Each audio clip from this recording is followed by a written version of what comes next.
officially live on YouTube for the Thursday edition of the Not Your Average Investor Show, the JWB. Week. I'm your host, Pablo Gonzalez. With me, as always, the man that I like to call GC, because he's got the genius concepts. He knows how to generate cash flow, because he's the great co-host, and his name is Gregg Cohen. Say hello, Greg. Hello, everybody. I'm glad you followed the prompt there. Was I supposed to do something else? No. You did what you're supposed to do. I said hello. You're good.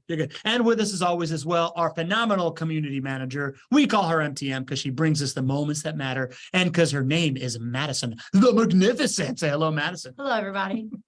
All right, I'm having fun. I'm like tired, so I'm just inserting extra. Not more than 5 minutes before the show, you're like, hey, man, I'm kind of dragging today. Nobody's getting that impression right now. I like when the lights are on. I like to dance, baby. That being said, if you like to dance with me live here on Tuesdays and Thursdays, it's great that you watch it on the YouTube channel. It's great that you listen on the podcast, but go to NYAIS.com, join us live, be part of this community show that we repurpose into podcasts and YouTube. And maybe you hear your name on a little thing we call the what, GC? The roll call, baby. The roll call, baby. We got Bill Shields kicking us off with a blast out of this Disney Dubai. All right. Wow. You are on fire, and so is Bill Shields. We got Milady, Jag Chada checking in. Good morning, Jag. Good to have you. We got Denny Davies checking in. Denny checked in with a text because it says not your average guest and it says Guten Tag. So I'm putting it all together. Look at you. Yeah. Look at A me. plus B Look at equals me. C. If you check in from if you click directly from the text reminders, you got to change your name for me to know who you are. Just FYI, or else that's not your average guest. Or just say Guten Tag and be Denny Davis. Or if you have strong enough brand recognition, you're solid. You're solid. We got the Duchess in the house, Karen Jensen. All right. She is hanging out with the first family, Ken and Carolyn Moline. We salute you. We got the ringmaster in the house, Drew Barnhill. We got another not your average guest saying hello, JWB family. All right. I wish I knew who that was. We got Mark Mills in the house. Mark Mills, good to see your name again. Not with us every time, but I love it. We got Leo Faraganan. Dun, dun, dun, dun, dun. Faraganan. Dun, dun, dun, dun. Good morning from the Bay Area. Let's rock, Leo. We got our regular Rosalind Riley. I assume Gary's with her as well. That's the second family. Second family. There we go. Second family. Welcome. We got Raul Tirado saying hello, all Raul. I heard that you're coming with us to the Not Your Average. Oh, that's right. Can't wait to see you, Raul. Yeah, good to meet you. And congratulations. Just put a property under contract, if I'm not mistaken. Love that. Who else we got? We got the first family checking in. We got Raj Bantu, my ride along partner in the house, checking in. We got Arnold Ayuan. Help me out, Arnold. Did I get that? Give me an A, B, C, or D minus. You're now officially a part of the family. If Pablo has screwed up your name, you are in. You're like in. Flynn. There you go. I said perfect. Oh, there you go. Yeah, all right, from San Diego. So welcome. Arnold's a new name, right? New name? It's a new name. New name. Welcome. All right. Welcome to the party. Welcome to the family. We got Hervé Francois from New Jersey checking in. JWB fam, happy Thursday. Hervé, good to have you here as always. And we have our favorite name. Who steps into the light. Oh, Aaron, good to see you as well. And we got the fairy godmother in the house. All right, Jen Filson. Jan Filson from where's she at? The beautiful Monterey Peninsula. Beautiful Monterey Peninsula. Doesn't get prettier than there. Mm-mm. Good to have you all in the house. You know I love the roll call, but on Thursdays, I have a favorite segment. I think I know what you're talking about. It's when Madison shares good news. What's the good news, Madison? All right, everybody. So the good news, and it's kind of a little 2022 recap for one of the most underrated teams on our JWB team, the maintenance department. Mm-hmm. I give them so much props because not everyone can do what they do, and not everyone can do what they do so gracefully. So they had a huge win for you clients last year in 2022. So all last year, they troubleshot 373. So 2,373 work order requests, which amounts to about 22% of all work order requests that were put in 2022. And while those are really impressive numbers, I have something better. So those numbers equated to a $217,390 savings for you clients. What was that number? 217,390. Wow. That's 200. $17,390 saved by troubleshooting work orders. Over the phone too. Yeah, I was just doing some of the math there. So 2,300-ish work orders that were troubleshot over the phone. I think you said it was 22%. So we multiply that times 5. That means that we had about 11,000 work orders that our team handled. And of course, the focus is to save those or to do those over the phone and to troubleshoot them, because how much does that cost you in trip fees when you troubleshoot over the phone? Zero. So that's where that $217,000 comes from. Wow. What an incredible feat by our team. That's awesome. World record by a landslide for sure. 100%. Talk to me, GC. So this to me is one of those things where it's like the value of vertical integration, right? Like that is one of those things where like an average property manager is more incentivized to not troubleshoot over the phone, send somebody out there because they get a little cut of that. Exactly. Versus this idea of like being fully aligned in incentives, right? Like you guys are saving money because you tell me.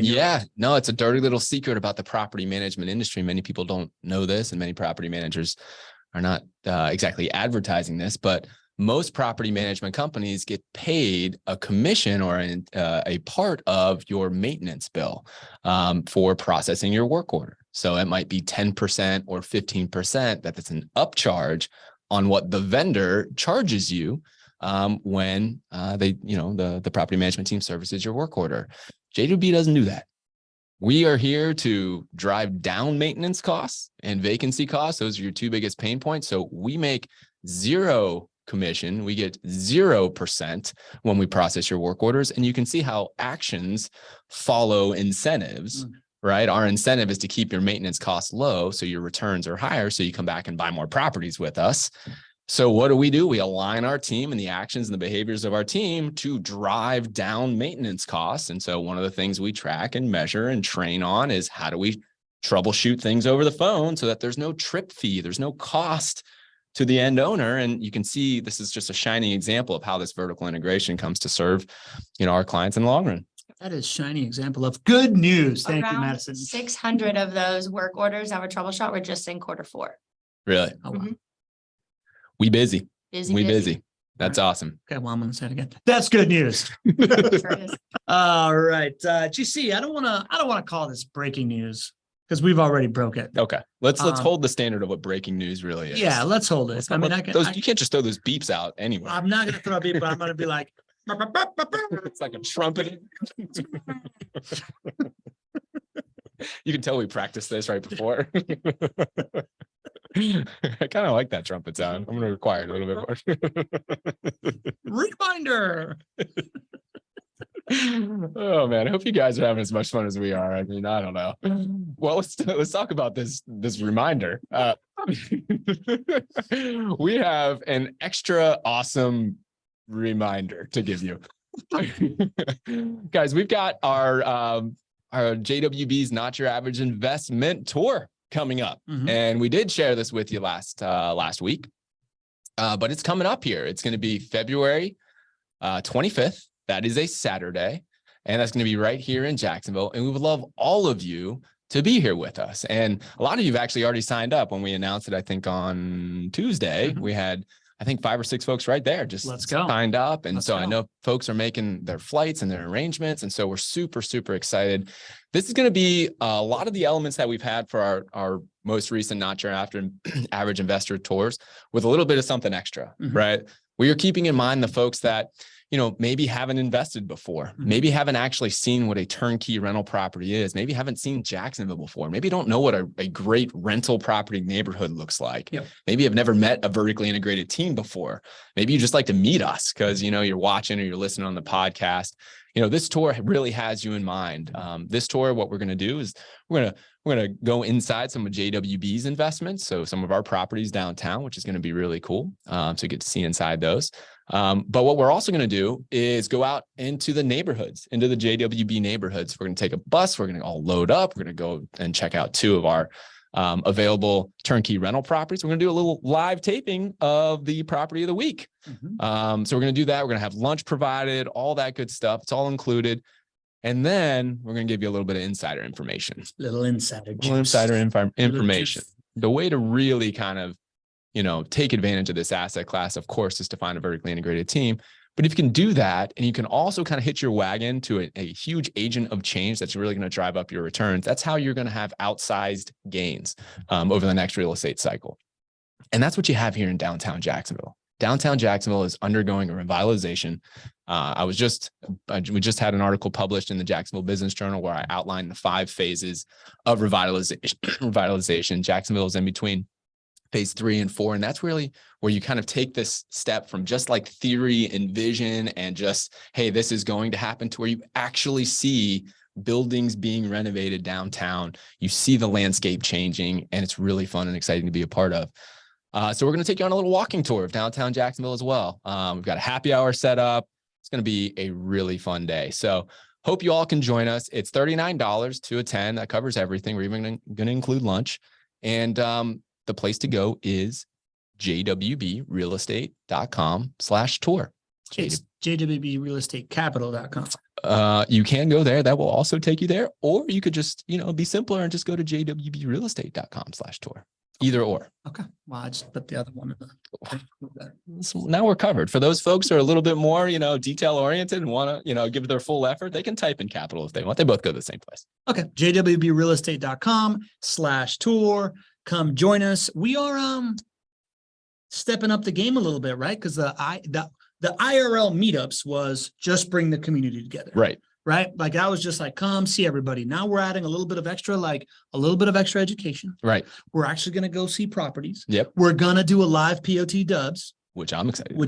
You're excited. I'm excited. Yeah. And then all the other good stuff. Yeah. and all the IRL stuff. Oh, we're going to have an investor panel. Right? Oh, that's right. Yeah. Yeah. A lot of our most famous folks here on the show are going to be there. I know they've already made the trip or the plans to come in. Jen Filson's already coming. I think Leslie Wilson's already going to be here. So some of our just favorite folks, you're going to get to meet them and really hear their stories. Yeah. Yeah. Cool. So like an open question session in an intimate room that isn't a chat room, get to ask the real down and dirty stuff that you want to know about. So I think it's going to be awesome, man. I'm really It is definitely going to be awesome. And this one isn't, the last one that we did here was nets.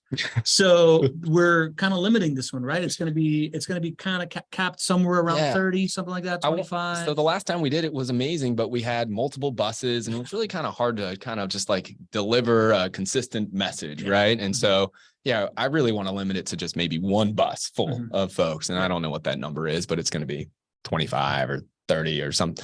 It's going to be limited. So we're going to keep it to one bus full just to make sure that this is a really great experience for everybody. Cool. Love it, man. Sweet.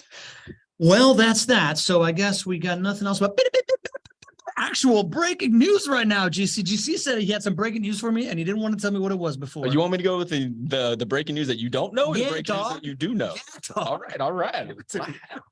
I didn't know if it was a trumpet or a beep, or I didn't know what. You know what that noise is. Okay. All right. Here we are. So we've got some really great breaking news for you guys. Florida just became the nation's 3rd largest state. Florida's population increased by 1.9% last year, which means it was the fastest growing state out of all 50 states in DC. Number 1. And this is the very first, this isn't the very first time. This is the first time since 1957 that Florida has been the fastest growing state. So population growth in Florida, and obviously Jacksonville is the big beneficiary of this as well. When population increases, good things happen. When population is growing in your area, of course, in your state, that is housing demand, because that population needs a roof over its head. So if you want to think about how you're going to win long term, again, find a vertically integrated provider so you have a great experience and you hit your return expectations. But long term, if you want to see, there is a huge correlation to appreciation rates going up at a faster rate than normal, and population going up. So this is a really cool thing. I think we all kind of expected this, as so much net migration came to the state of Florida during COVID.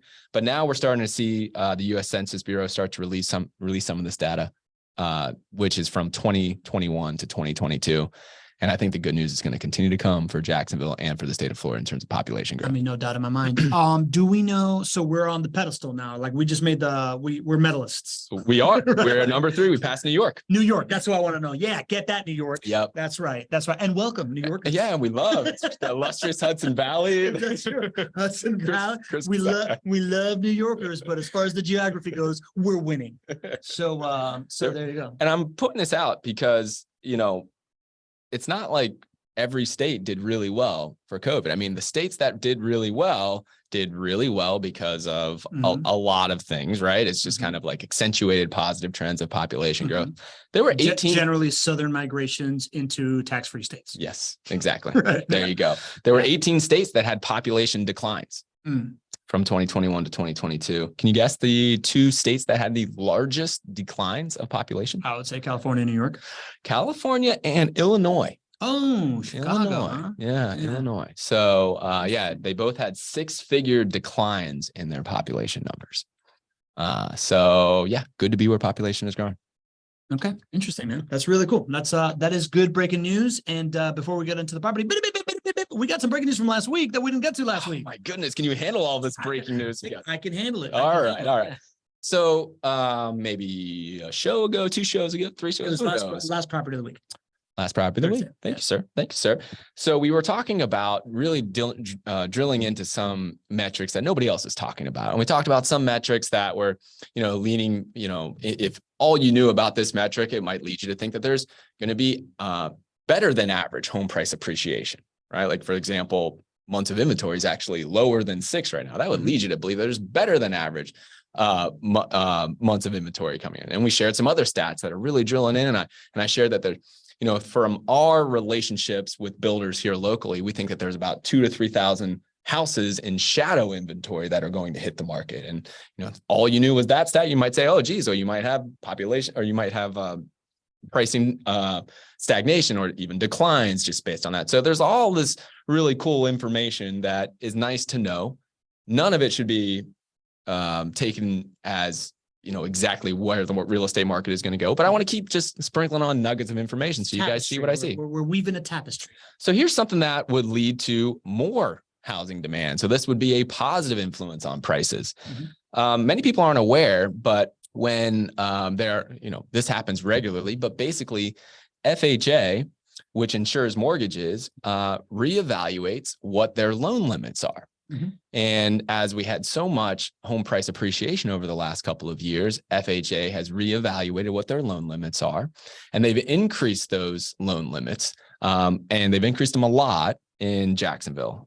They've increased them all over the country. I think all over the country, the majority of the country for sure. But in Jacksonville, they've increased even more than in other places.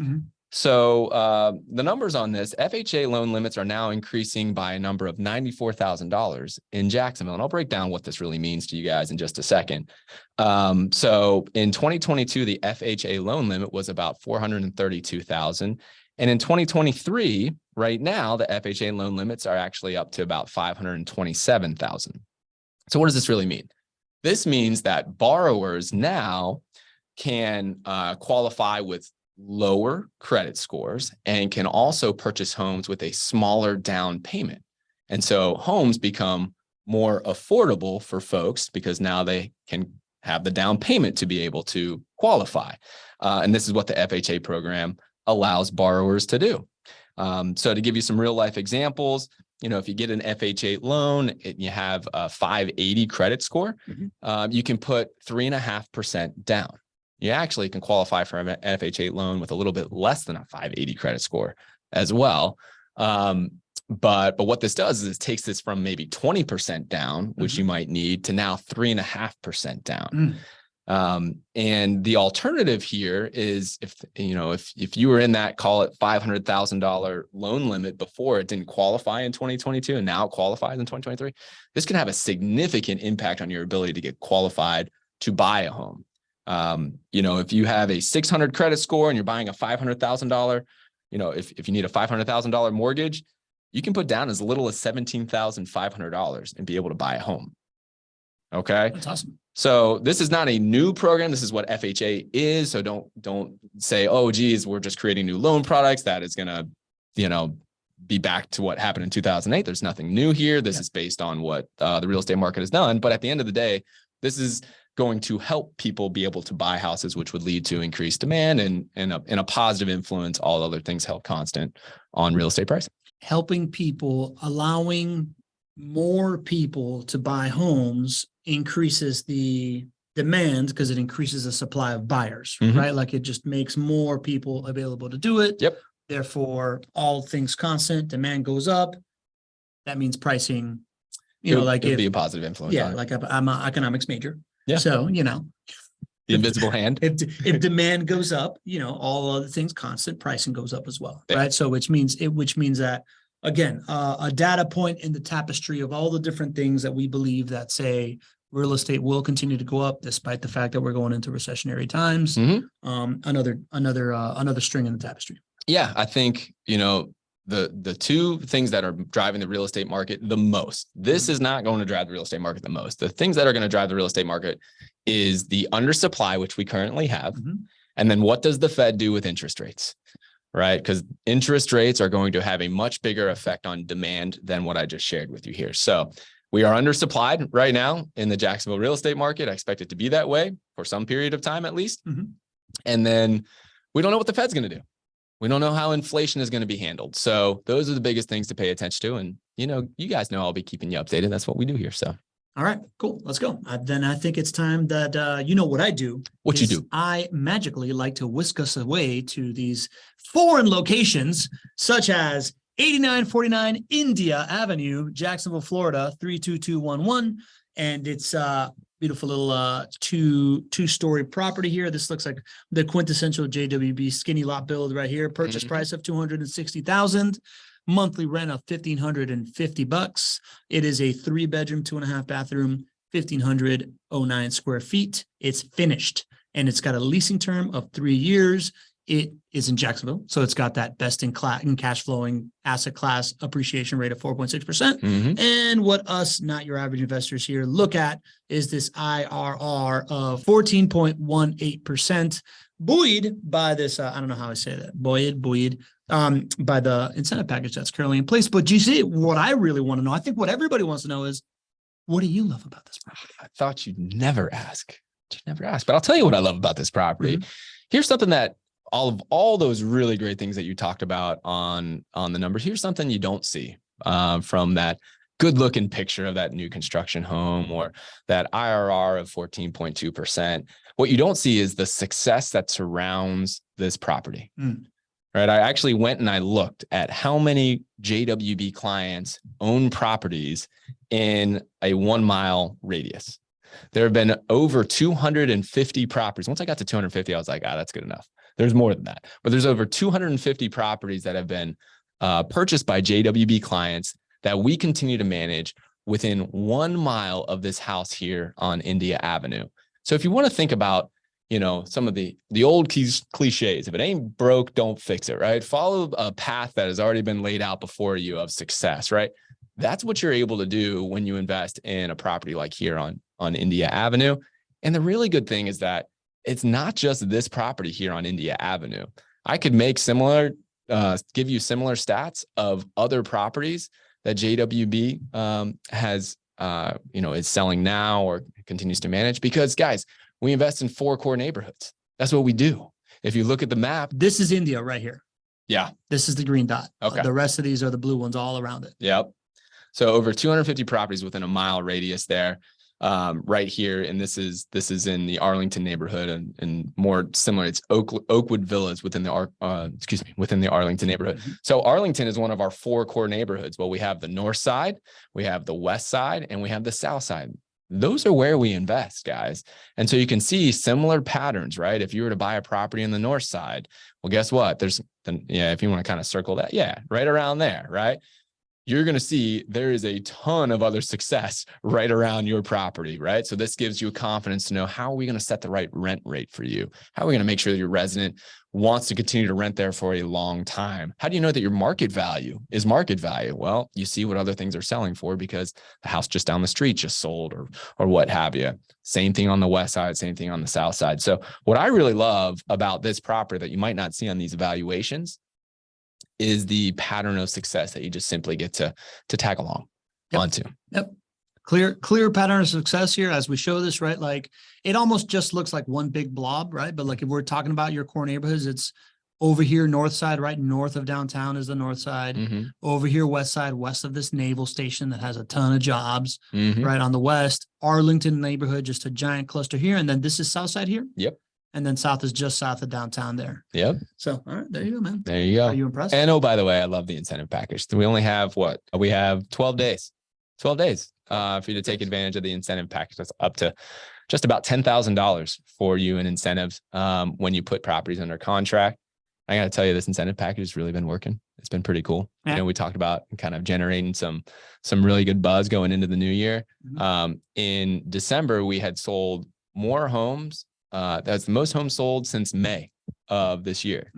And we're about half the month through in January. We're already surpassing it. So wow. Take advantage of it. Hope you guys take advantage of the incentive. And yeah, that's what I love about this property. You said something about the incentive around the lines of like, this is you're looking real hard to find properties that are for sale for the POTW so that people can call up and search it. And this property just sold. This property did so. It's kind of a running joke right now because we prepare. If you guys have been following the show for years now, you know, if you go back a year or two, I would prepare the property of the week, probably 7 days in advance, 10 days in advance. Yeah. And so, you know, those usually our homes sell within 7 days or 10 days. So it was very rare if I would show up and the home would actually be available. And from the feedback of the show, everybody said, well, Gregg, can we get like an available property to look at? And I'm like, all right, cool. Well, so I changed that. And now I review it probably 2-3 days in advance just to make sure we've got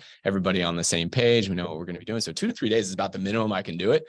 And now I think we're like, I don't know, 5 out of the last 7 properties that we've brought to the show, even though there's only 2 days, 3 days in advance, they're sold. So the good news is if this is interesting to you, if this is something that you would like to talk with us about, guys, there's 2 or 3 or 4 other properties that are exactly like this one on India Avenue. So don't hesitate, reach out to our team and we'll be able to help you out. Although this one is sold. You know, what sticks out to me here, GC, is this purchase price of $260,000, right? Like we've had homes of this size on the show of this price point on the show before. I don't know if there were 3-bedroom homes. There might have been like 4-bedroom homes, right? Like it feels like pricing continues to go up if this is here and it's already sold, right? This is under contract. You know, pricing is really kind of moderating. I mean, you've got what's happening is at the end of the year, you always have seasonality come into effect. So you always have, you know, a dampening of prices. That doesn't mean that the market is declining. That just means that's what seasonality does. So, you know, pricing is really kind of stabilizing right around those prices. You know, the 3, 2.5, 1,500 and 9 square foot home and model in that neighborhood is something we do over and over and over again. So yeah, so those prices are pretty consistent for what you've seen for the last few months. But yeah, there you go. So plenty of stuff right around that price point then. Yep. Cool, man. You mentioned the incentive package. We talked about it kind of beginning of December. We announced it and it was like, man, let's get the team a big win and let's get the year started off right. And it's clearly working.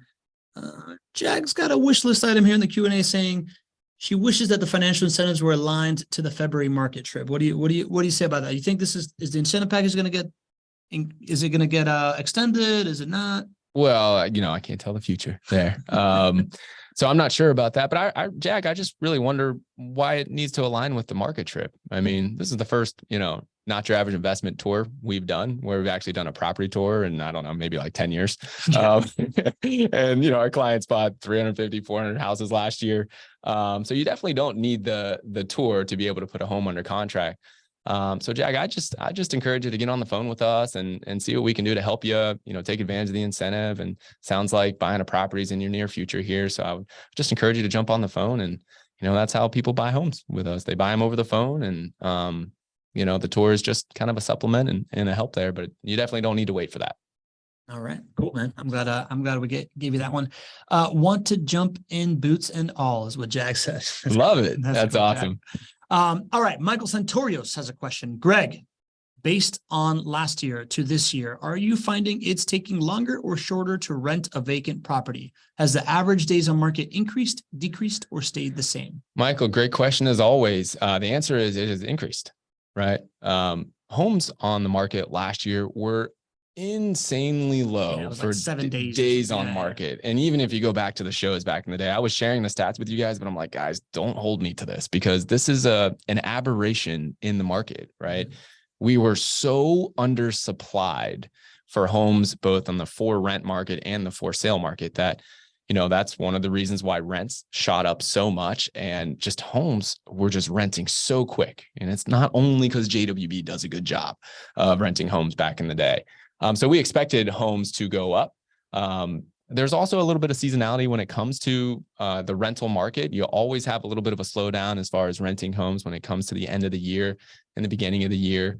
And we know this because we've documented this. If you look at the first, 2 quarters of the year versus the quarter 3 and quarter 4, you rent less homes. And we've seen that over the years. So there's a little bit of seasonality that comes to that. So yeah, all those things combined, homes, days on market is up now versus what it was a year ago. Expected there. And, that's, still within, our metric throughout the years is 40 days market to move in there. And so that's our goal. Last year was way under.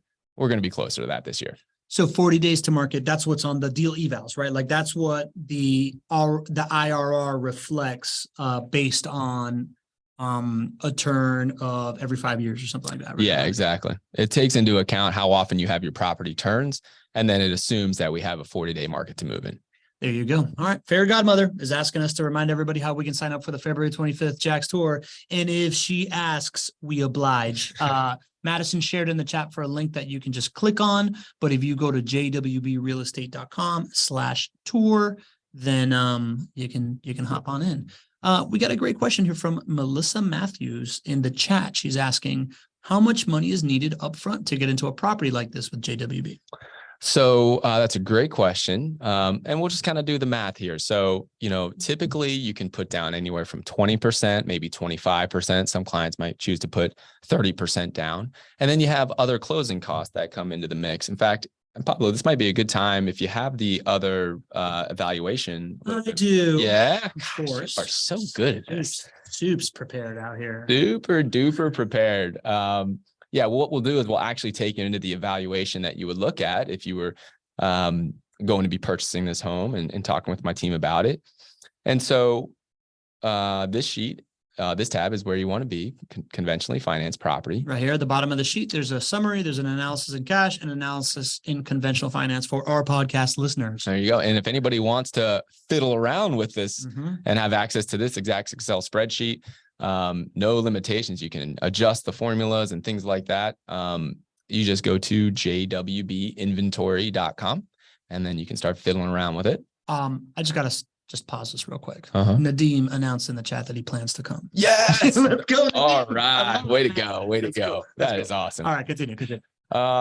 So yeah, $260,000 purchase price with a $25,000 down payment. 25% down payment, you're looking at $65,000 for a down payment. However, you don't want to forget that you have closing costs on top of that. Your closing costs are going to come out to about $9,100. So you're looking at all in at about $74,100 for a down payment for this property. For 25%. For 25%. Let's change it to 20%. Let's change it to 20%. So now you're looking at about $61,100 if you're going to put 20% down, including down payment and closing costs. There you go. Do we want to talk, since we're here and we're fiddling, GC, let's just show this whole IRR ROI thing, right? Do you want to explain, this is at 25%, which is where the deal eval was at 25%. And it's got this IRR of 14.18 and an ROI of 6.82. And if we go to 20%, look at that. It's got an ROI of 7.2 and an IRR of 15.22. It goes up. You want to explain that concept? Yeah, 100%. So, at the end of the day, your job is to put your dollars in the best place to earn the best risk-adjusted return on investment. And so the way that you calculated risk-adjusted return on investment is how much money do you get back versus how much money did you put out? And so if you are putting 25% down versus 20% down, you're putting more out when you put the 25% number. And so even though you're going to bring less income back with 25%, with 20% down, you will have put so much less out. And when you do all of that and you put that into an IRR calculation, what actually happens is if you put less down, your return on investment is going to be higher. So that's what you see here. If you go from 25% down, your IRR is about 14.2% over a 10-year hold. If you adjust that down to 20% down, your IRR is going to go up to a little bit over 15%. And that is the same way it is on every single property. So you might ask yourself, and I'll just throw this question to you, Pablo, why would we put 25% on our evals? I thought you'd never ask, Greg.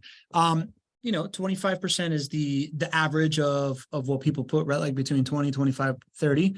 And you're asking me, why do you put 25 on the evals, or what's the difference between like, why wouldn't I go 20% down every time? We want to sell properties. Why wouldn't I put the highest return on investment there? Yeah, because depending on your situation. So if you put 25% down, you're going to have a little bit more monthly cash flow and a little bit less IRR. If you put in 20% down, you're going to have a little less monthly cash flow and a little bit more IRR. And where the pricing is right now, at 20%, you're kind of like right at break even, and at 25%, you're a little bit more positive. Yeah, very true. Very true. So, the risk adjusted returns, if you guys hear me, I say this over and over and over again. It's not just the best returns that you're trying to get. It's the best risk adjusted return. And I say risk adjusted because it gives us the flexibility to determine the best way to do it for you.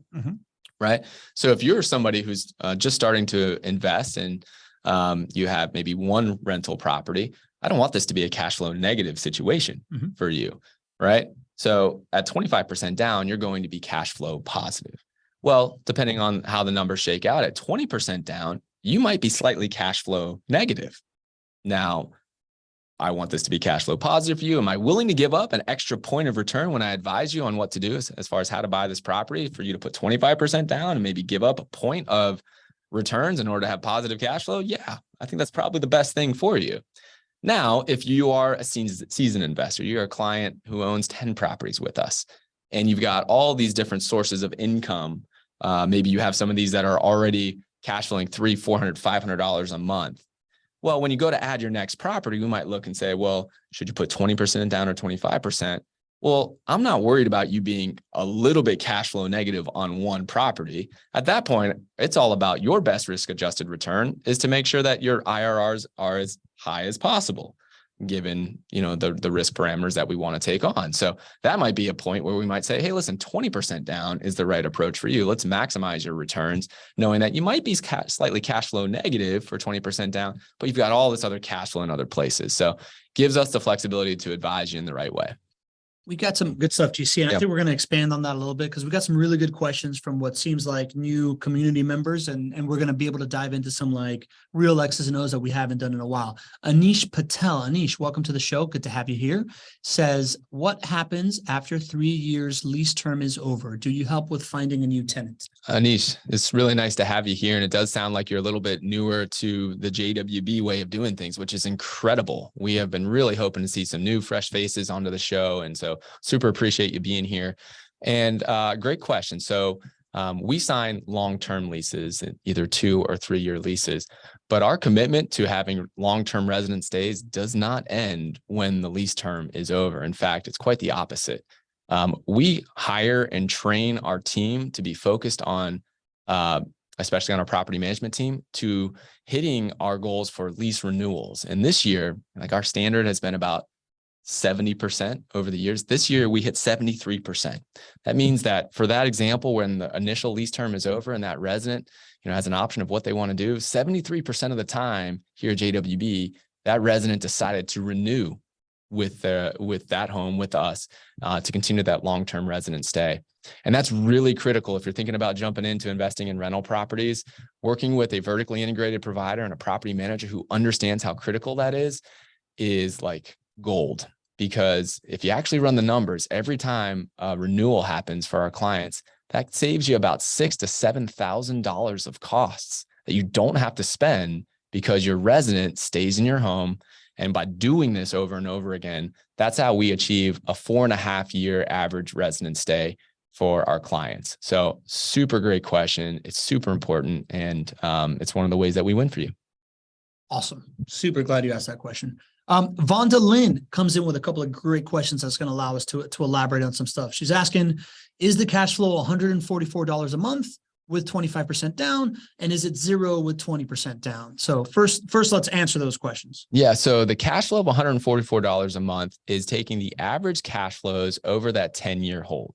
So in the beginning, it's going to be less. And then as these beautiful profit centers continue to mature and get better and better with time, your cash flows are going to go up.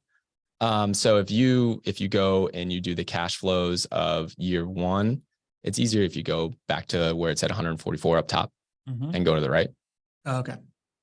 Here. Go all the way to the right where it says 144 average monthly cash flow. And you'll see that you're just taking the sum of all the cash flows and dividing it by 120. Got it. So what it's doing is it's taking all of your cash flows over the years and dividing by 120 periods, which is 10 years. So it sounds like you're alluding to maybe the first couple of months is going to be less than 144, and the last couple of months of the first year is going to be more than 144. Well, actually longer than that. I'm taking over the 10-year Over 10 period. years. So the first few years are going to be a lot less than 144. The last few years are going to be a lot more than 144. Got it. So this isn't year one cash flow. This is the average of the cash flows that happen over a 10-year hold. And the reason that we made this move to doing this is because I want people to see beyond year one cash flows. Like your year one cash flows, if you buy in a cash flow, if you're buying a property in really any of the cash flow markets, your year one cash flows are not going to be, they're not going to knock your socks off, right? If you're financing. If you're financing, right? You got to get over year one cash flows, because if you only look at year one cash flows, you're going to miss the bigger picture, which is how this asset class performs and pays you 5 ways over the long haul, which beats the stock market, beats bonds, beats many of the other alternatives. And so we're looking at the 10 years of the average cash flow, because I think it is more realistic to how you should be making the decision. Cool. And Vonda, in case nobody's broken it down for you recently or ever, right? Like the idea of, cash flow we talk about a lot is you want to have, or at least you evolved this messaging, and I've grown to understand it, right? Like you want to have positive cash flow because it's like the entry to the dance we talk about, right? Like having the positive cash flow, not having cash flow come out of your pocket every day allows you to make this thing scalable. It allows you to invest in other, buy other rental properties and buy more and actually build a portfolio out of it. But it's not the thing that's really going to move the needle at first. What we are really after is cash flow in retirement, right? Like it's when you actually need the cash flow. And most of this stuff will be paid down. Your cash flow will be much higher. And at that point you have that. And beyond that, what you want to be is time holding onto this property so that what Gregg just talked about, the 5 profit centers get to pay you. And the 5 profit centers are the cash flow. It is the tax savings that you get from different things that you get from this asset class, the debt pay down, the idea that every single month that you have somebody in your home, they're paying down that loan for you. And then there's the appreciation, and then there's inflation hedging, which is huge right now, right? Because inflation's so big. But appreciation, if you're buying and holding for a really long time, when we have guest investors on and we break down the portfolio and the returns, you see that it's like we put it in a pie chart, and you see that the appreciation gain is like the Pac-Man, and all the other profit centers are like the mouth of the Pac-Man. So what you're trying to do is have it be cash flow positive in the short run so that it doesn't hurt you, but stick around for a while and hold this thing until, like in lieu of that place that you had bonds or you had the other safe assets, so that you benefit from that appreciation in the long run. Yep. Well said. Cool, man. Gosh. And great question, Vonda. Yeah, great question, Vonda. That was cool.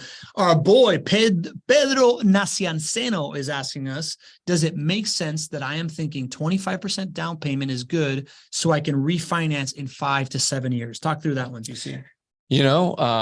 The more you put down, the better chance you'll have to refinance. So the idea of refinancing in 5 to 7 years is a great idea. The way I think about this is, this asset is going to be I build these so that they are going to be successful without the option of refinancing in 5 to 7 years. Let's just say that home values don't do what they did for the last 2 years and appreciate at a rate that's much higher than normal over the next 5 to 7 years. Are you going to be successful without that happening? And on a returns basis, you are. So it's not built into the strategy of the evaluation, but it's always a nice upside. Yep. So if we take those investors who invested, 5 years ago versus, today, they have all had the opportunity to be able to refinance those properties, pull additional cash out, which just supercharges their return on investment. And they've been able to use that money to either buy more properties or do private lending or whatever is the best thing for them. So it's certainly an opportunity out there, and putting 25% down does increase your chances. Although I would look at a lot more than just the potential to refinance in 5 to 7 years as to whether or not 20 or 25 or 30 is the right thing for you. It's just kind of a cherry on top is the way I would think about it. Okay. And let's talk through that, right? I think this is a great question for Pedro. And I feel like Pedro and I are kind of like at the same level of understanding of this asset class. So it's like, if he's putting in 25% now, 25% down now, he's going to hold it for 5 to 7 years. The options, the way that I understand the people that have held from the last 7 years to now, they've had massive appreciation. They can take a bunch of that cash out and go invest it somewhere else, right? Right now, Pedro may also be thinking, or at least I would be thinking, if I do it now in 5 to 7 years, the chances of interest rates being lower than they are right now, that are like a super high of the last 10 years, is also there. So maybe in 5, 7 years, with lower interest rates, maybe there's less appreciation, but he can still refinance, take it out, and lower the monthly kind of payment or whatever, and increase his cash flow then as well, right? Not 100%. just take out capital, but also increase his monthly cash flow. Great point that you're bringing up. And yes, absolutely. If interest rates have spiked at the fastest rate in the last 40 years, and nobody saw that coming quite as strong as they have. So I think it's reasonable to assume at some point over the next 5 years or 7 years that interest rates are going to be lower than they are today. So that's a pretty good bet to make. And so, so even if you get no home price appreciation, in essence, the cash flows and the return on investment that you're buying at today would have an opportunity to get better if interest rates do come down in 1 year, 2 years, 3 years. You refinance out and you drop those payments from what they were. So it's a great point. I also think it bears kind of like making this obvious, since I think we have new community members, and I was a new community member not too long ago, is the idea that what other asset class do you have a chance to do this type of stuff in, right? Like, if you were to, what other asset class do you have the chance to buy something, know that in a couple of years, you're going to take that same amount of money that, first of all, we were just talking about leverage, right? We're just talking about the idea that you're like financing something. So you're putting 20 or 25% down and you're getting appreciation for 100% of it. That's right. That's one thing. But the other piece is that within that finance vehicle, there is things that you can do within the time frame of like 5 to 7 years or 5 to 10 years, that you can take that same amount of money that you had already invested, take some of it out, reinvest it in something else, and not pay a penalty, not pay a penalty, right? Like, it's equivalent of like having stocks, the stock went up, you're able to just like take money out of the stock, but still keep the stock and go buy more stocks. Yeah. If you went to the bank, so like, let's say that the stock went up in value and you go to the bank, you're like, hey, listen, I really did a good job picking this stock. I bought it at X. It's now here. Bank, will you give me a loan for 75% of the value of that? Yeah. What's the bank going to say? No, dog. No, dog. They're going to say no, right? It's such a refreshing take, is just to compare the opportunities that you have from leverage here, specifically in the United States, the leverage that we have here, because our government activities support a lot of the leverage in the banking system that we have. Yeah. Right? You just don't get that in other asset classes, and you don't get it in other countries.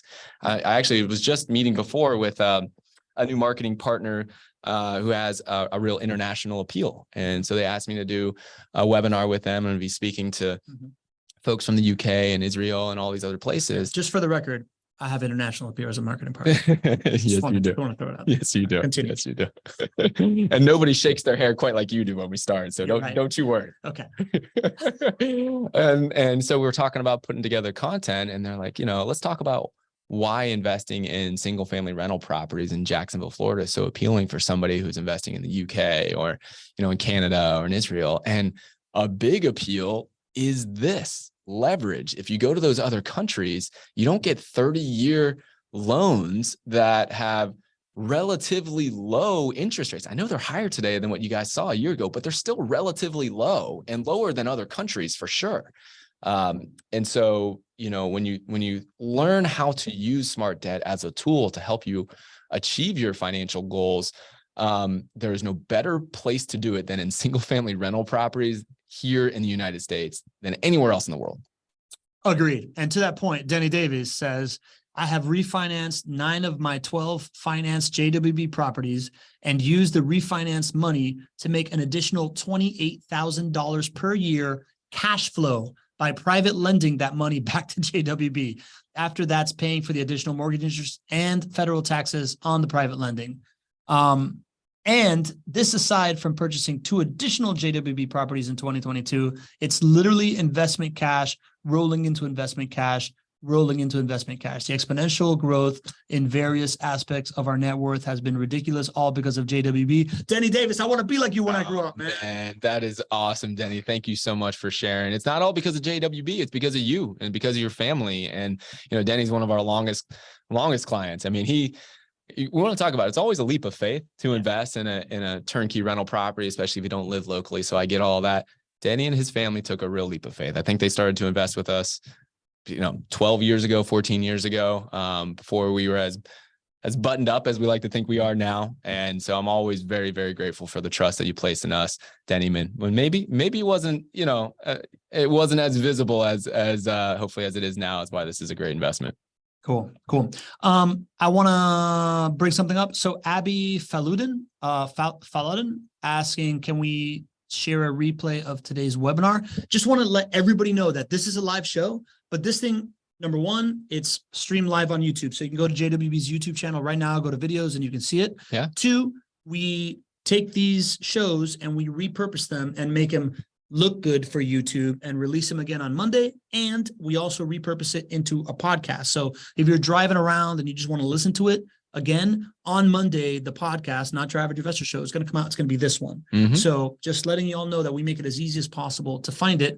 And then there is also, since we have new folks and they're asking really good questions, like Vonda's asking a great question about how long till Denny refinanced. We also have a Facebook group, jwbfacebookgroup.com, or go to Facebook and put Not Your Average Investor Group, and you can meet everybody there on Facebook, ask each other questions directly in the chat. This whole thing is a community thing, right? Like, we want you all to get to know each other and discuss amongst yourselves.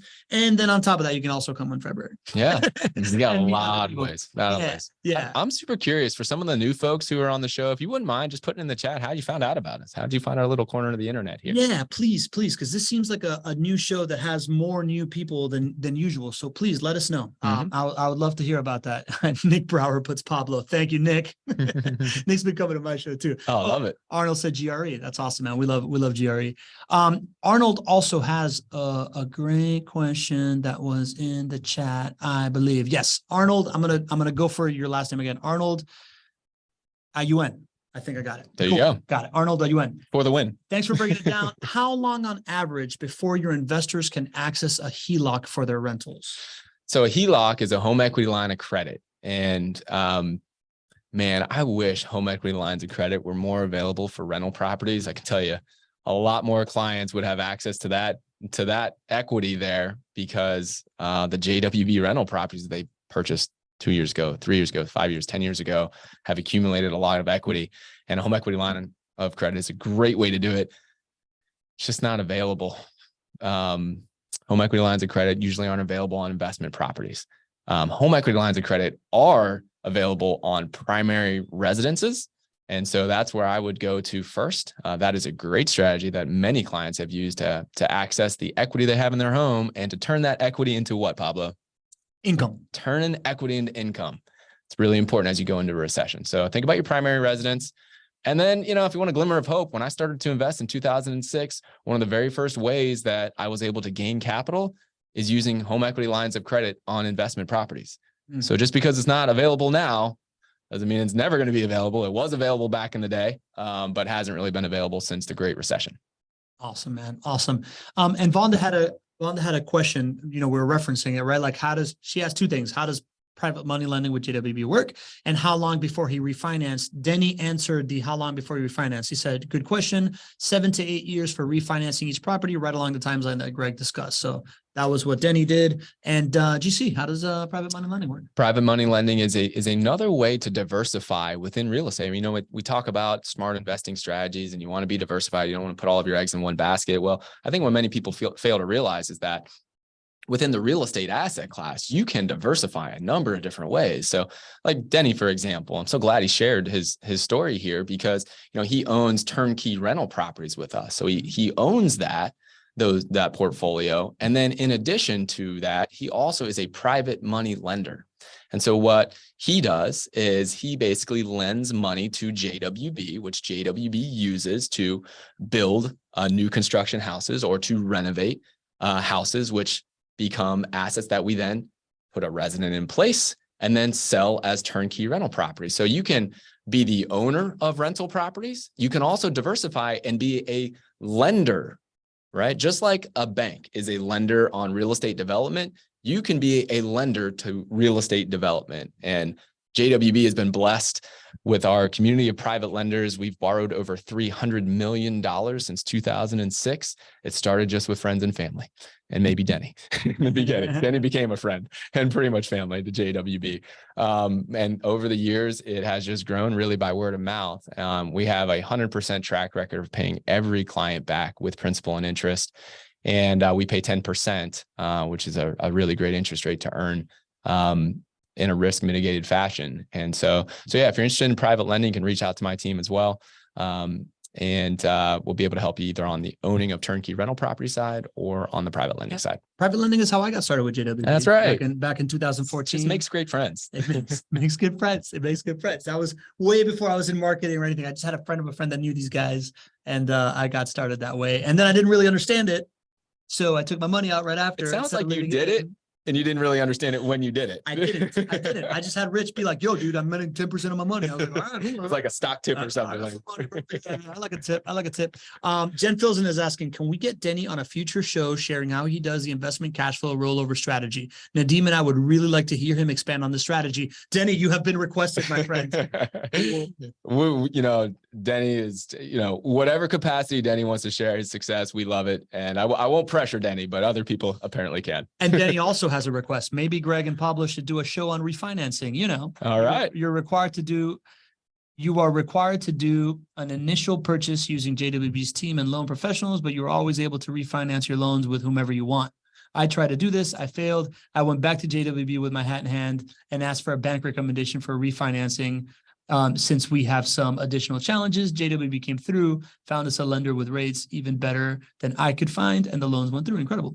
Oh, that's an incredible story. Yeah. So, I think we could do a little bit more on the refinance. Andy said, I think I will think about it of being on the show. But yeah, what are you going to say? Well, I just think this, it seems like we're really striking a chord here with how you can take advantage of a refinance, maybe 5, 7, 10 years down the road and really supercharge your return. So maybe we'll do something like that. If I was to be designing a course on rental property investing, I would call it supercharging your returns too. Gosh, good call. I love that. Good call, GC. Marie Rockoff back in the house. Hey, Marie, good to see you.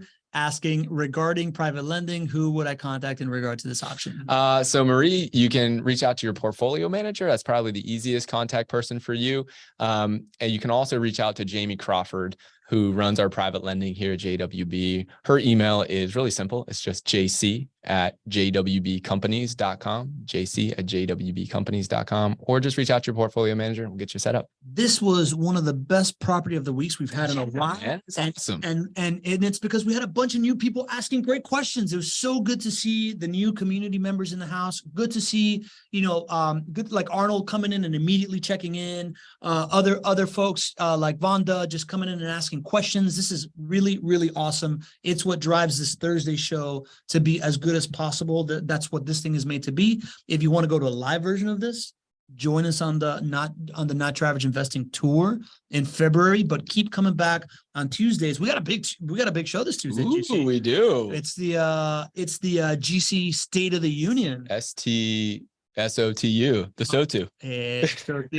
Okay, buddy. I don't think that's going to fit. I don't think that's going to stick. I don't know. Tell us about it, GC. Yeah. So every year we want to bring you guys inside JWB and really kind of walk you through how we are running our business. We get a lot of questions. I actually was just interviewed by the Jacksonville Business Journal. And one of the questions they said is, okay, how are you running your business going into this recession? We've talked a lot to you all. I've given you advice on how I think you should be investing going into a recession. Well, you know what? I want to show you how we are investing in our team, how we are managing our business, knowing that, listen, things have changed a little bit definitely from 2022 and 2021. How are we running this business so that we can thrive and make sure that we are serving all of you for many, many, many, many years to come? I'm gonna bring you inside, and it's gonna be interesting. We've done this every year. I've shared the business plan with you all, but I think in past years it was probably a little bit more predictable. Yep. This year, there's going to be some changes, some things that I think you guys are going to perk up a little bit and say, I didn't know. It's really good to think about that. And so I think you guys are going to get a ton of value, not just if you're a client. I know you want to know what's going on, and we're happy to share that. But I think as a business owner, as an investor, you're going to get a lot of value as to how some, a $200 million company is really running themselves a little bit different going into recessionary times. My mama always said, don't listen to what people say, watch what they do. Mm-hmm. Right. And I think the idea that a company like yours that's been on the Wall Street Journal a couple of times and written about and like seen as the category king of this asset class will open the kimono and share your business plan. Like, I'm super pumped for it as a business nerd and as a communications person. I just think that I think that this is the way, right? Like, show people exactly how you operate, or else how else are you going to have them trust you, man? Like, I love it. I'm pumped for the show. I love it. Things like this used to really kind of be like, oh goodness, do I want to share all this? Like 3 years ago, I was like, can I share something? Mm-hmm. Now it's just like, I get super excited. This is the way we do things, right? I mean, like, this is great. You guys ask great questions. And so I'm excited to bring you guys inside. Love it. All right. I will see you all on Tuesday. I just really want to appreciate each and every one of you that come to the show, right? Like, the fact that you are making a time out of your day on a Thursday work day to be here for an hour plus, the amount of great questions that you've asked, and all the new folks, especially, just like, you make this thing happen and you make it really fun for us. So thank you for coming. GC, I'll let you give a couple final words. You guys brighten up our Tuesdays and our Thursdays. It gives us so much joy. You guys are the reason this is so special. Thank you for showing up each and every show, committing hundreds of hours between all of you every single week to investing in your education in this community. You guys make it special. So thank you guys, and we'll see you on Tuesday. All right. And if you want to grow your wealth and have cash flow tomorrow and be safe and do all the great things, you just can't think like an average investor. Not my best ending. Goodbye.